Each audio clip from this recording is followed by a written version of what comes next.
ശ്യാം,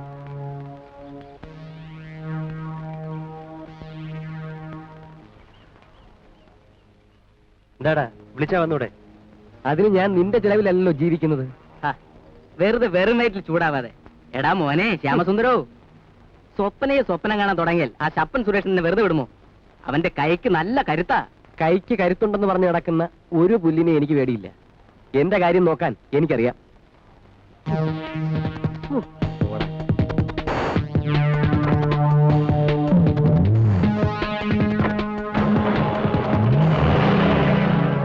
എടലാലേ, സംഗതി ലെവല് വിട്ടിരിക്കുക. അമ്മേ, അമ്മേ. എന്താ മോളെ? അമ്മേ, ഇന്ന് ചേട്ടൻ കോളേജിലേക്ക് പോകുമ്പോഴും വരുമ്പോഴും ഓരോ വഴക്കുണ്ടാക്കി. നീ പൊടിയോട്. എന്തുണ്ടായി മോനെ? അമ്മേ, മനുഷ്യന്മാർക്ക് മര്യാദ അറിഞ്ഞൂടാ. അവരെ അതൊന്നും ഓർമ്മിപ്പിച്ചു, അത്രേ ഉള്ളൂ. എത്ര ഓർമ്മിപ്പിച്ചാലും ചിലർക്ക് അതൊന്നും ഓർമ്മ വരില്ല മോനെ. അവിടെ ഒഴിഞ്ഞു മാറുകയാ നല്ലത്. അങ്ങനെ ഒഴിഞ്ഞു മാറാൻ നോക്കിയാൽ പുറത്തിറങ്ങാൻ പറ്റില്ല, വീട്ടിലിരിക്കേണ്ടി വരും. വീട്ടിൽ അടങ്ങി ഒതുങ്ങിയിരിക്കുന്ന ഒരാള് എന്ത് ചെയ്യുമ്പോഴും അടക്കത്തോടും ഒതുക്കത്തോടും കൂടി ചെയ്യണം. എങ്കിലേ മറ്റുള്ളവരുടെ അംഗീകാരം കിട്ടും. ആ, വന്ന് വല്ലതും കഴിക്കേ. വരൂ വരൂ.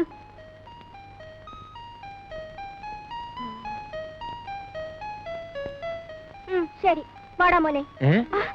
നീ എന്താ വിളിച്ച? വാടാന്ന്. നീ ആരാണ്, എന്റെ ചേച്ചിയോ ചേട്ടനോ? ചേച്ചി. വാ. അയ്യോ അമ്മേ.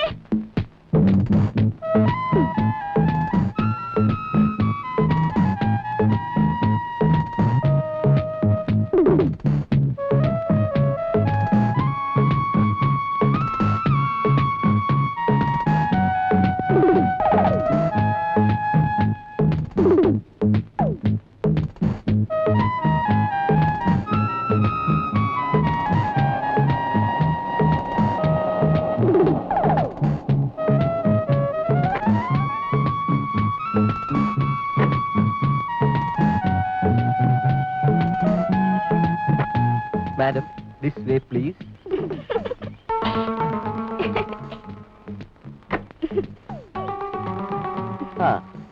ഉത്തരവ് പോലെ ഇതാ ഏകാന്തമായ സ്ഥലത്ത് കൊണ്ടുവന്ന് ഇറക്കിയിരിക്കുന്നു. ഇനി എന്താ വേണ്ടതെന്ന് ആജ്ഞാപിച്ചാൽ? എന്ത് വേണമെങ്കിലും ചെയ്തു തരാമെന്നാണ് പോരാൻ നേരത്തെ കരാറ്. ഈ ഉള്ളവൻ വാക്ക് മാറാറില്ല. ഉറപ്പല്ലേ? ഉറപ്പ്. എങ്കിലേ ആ മരത്തിന്റെ കീഴെ ഒരല്പനേരം തലകുത്തി നിൽക്കണം. അതിനെന്താ?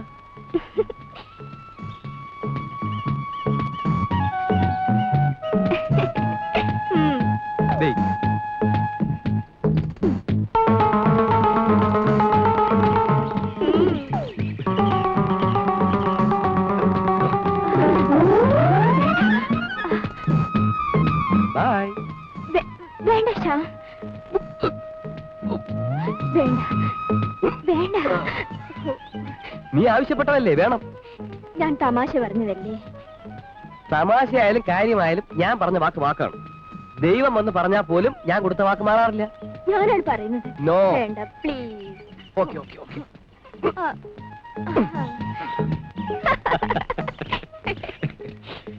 ശരി, എനിക്കിപ്പോ ദൈവത്തെക്കാൾ വലുത് നീയാണ്.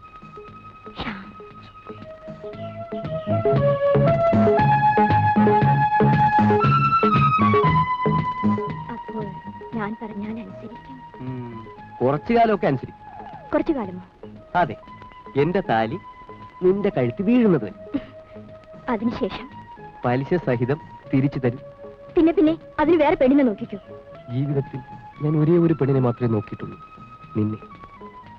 നിന്നെ മാത്രം നോക്കി ഞാൻ ഈ ജീവിതം അവസാനിപ്പിക്കുകയും ചെയ്യും. എന്തിനാണ് ശ്യാം എന്നെ ഇങ്ങനെ സ്നേഹിച്ച് കൊല്ലുന്നത്? വീണ്ടും പുനർജനിക്കുക. അടുത്ത ജന്മത്തിലും നമ്മളിങ്ങനെ അടുപ്പമാകാൻ. ഇനിയും സ്വപ്നം കണ്ട് ഇങ്ങനെ നടക്കാൻ എന്നെ കൊണ്ട് വയ്യ സ്വപ്ന. ഞാൻ ഇന്നലെ അച്ഛനും അമ്മയ്ക്കും എഴുതി. എന്തെന്ന്? സിംഗപ്പൂരിലുള്ള അച്ഛനും അമ്മയും വായിച്ചറിയുവാൻ എഴുതുന്നത് എന്തെന്നാൽ, നിങ്ങളുടെ പ്രിയപുത്രൻ ശ്യാം ഒരു പെണ്ണ് മൂലം അപകടകരമായ നിലയിലാണ്. അപകടമോ? അതെ, അപകടം പെണ്ണിനല്ല, പെണ്ണിന്റെ ചേട്ടൻ ഒരു മുരടനാണ്.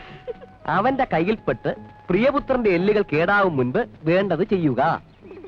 എന്റെ ചേട്ടൻ നല്ലവനാ. അല്പം പേടിക്കണമെന്ന് മാത്രം. സുരേഷ് ഇന്ന് സ്പോർട്സിന് പോയില്ലായിരുന്നെങ്കിൽ നീ സമ്മതിച്ചാലും നിന്നെയും കൊണ്ട് ഞാൻ ഇങ്ങനെ കറങ്ങി നടക്കും. എത്ര നാളത്തെ കാത്തിരിപ്പ് വേണ്ടി വന്നു. നീ ഒന്ന് കനിയ. വേണമെങ്കിൽ കാത്തിരുന്നേ പറ്റൂ. കാത്തിരിക്കും. ദിവസങ്ങളല്ല, വർഷങ്ങളല്ല, നൂറ്റാണ്ടുകൾ, യുഗങ്ങൾ.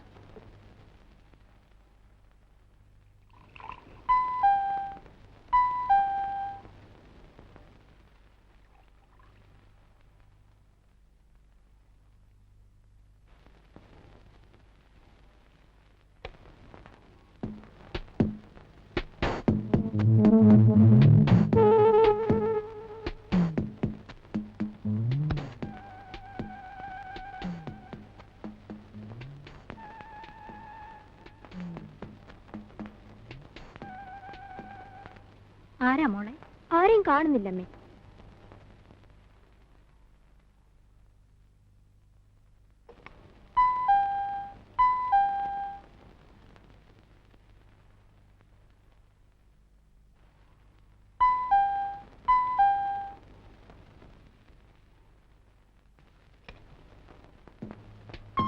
കള്ള നീയാണോ? അമ്മേ, ഇത് കണ്ടോ? എനിക്കറിയാം മോനെ. വാ.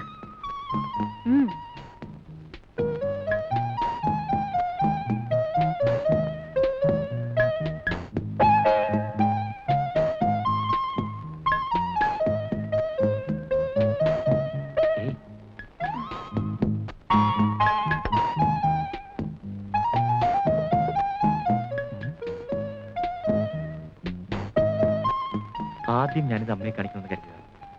ബെല്ലടിച്ചപ്പോ കഥ തുറന്നതോ ഈ കഴുത. 4 ഐറ്റങ്ങളിൽ യൂണിവേഴ്സിറ്റി ഫസ്റ്റ്. ഈ ആഴ്ചയിലെ എല്ലാ പത്രങ്ങളിലും അമ്മയുടെ മകന്റെ പടമായിരിക്കും.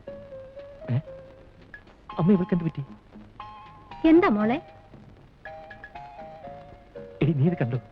എനിക്ക് കാണണ്ട, ഞാൻ കഴുതയല്ലേ. ഓ, അതോ. നിനക്ക് കാണാനില്ലെങ്കിൽ ഞാൻ എന്തിനാ പാടുപെട്ട് ചാമ്പ്യൻഷിപ്പ് നേടിയത്? വേണ്ട.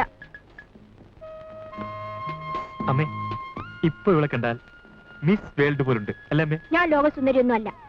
ലോകത്തിൽ ആരെങ്കിലും ഒരാളുടെ സുന്ദരിയായാൽ മതി എന്നായിരിക്കും. പേടിക്കണ്ട, അമ്മയും ചേട്ടനും ചേർന്ന് എത്രയും വേഗം ശരിയാക്കി തരാം. എന്താ അമ്മേ? ബാഗിൽ അവിടുന്ന് വാങ്ങിയ സാരിയുണ്ട്, കാഡ്ബറി ചോക്ലേറ്റ് ഉണ്ട്. ഒന്നും വേണ്ടേ? വേണ്ട. ചേട്ടൻ ഒരു തമാശ പറഞ്ഞല്ലേ മോളെ, അതിനിങ്ങനെ പിണങ്ങിയാലോ? നീയല്ല, ഞാനാ കഴുത. അല്ലല്ല. അല്ലെങ്കിൽ നമ്മൾ രണ്ടുപേരും കഴുതയാ. എന്താ പോരെ? മതി. ആ, അപ്പൊ മിസ് കഴുത ഇതെല്ലാം ഒന്ന് എടുത്തോണ്ട് വെക്ക്.